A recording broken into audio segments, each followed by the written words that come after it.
सामाजिक कुराहरुमा अब तपाईहरुको काँधमा धेरै कुराहरु जिम्मेवारी आएको छ। यो दीक्षान्त भइराख्दाखेरि कुनै एउटा फोटो खिच्नको लागि मात्रै होइन, भाइ बहिनीहरुले आफूले 3 महिना गरेको कोर्सहरुमा म भन्दा धेरै कुराहरु अध्ययन गर्नुभएको छ र बुझ्नु भएको छ भन्ने मैले मान्यता राखेको छु। अब जिम्मेवारी तपाईहरुले राष्ट्रको लागि समाज सेवामा स्काउटको राष्ट्रिय तथा अन्तर्राष्ट्रिय लेभलमा के हुन्छ भन्ने कुराहरु अध्ययन गर्नुभएको छ।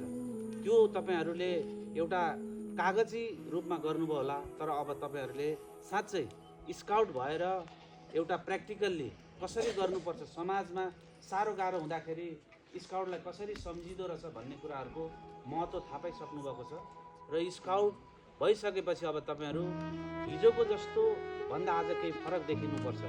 समाजमा तपाईहरुले स्काउटको ड्रेस लगाइसकेपछि साच्चै स्काउटले चाहिँ समाज रूपान्तरण हुने कुराहरुमा चाहिँ साच्चै अनुभूति र सकारात्मक सोच ल्याउँदो रहेछ भन्ने कुरा समाजले भन्दा पनि पहिला आफ्नो घरको परिवारले अनुभूति गर्न पाउने कुरा हामीहरूले महसुस गरेका छौं र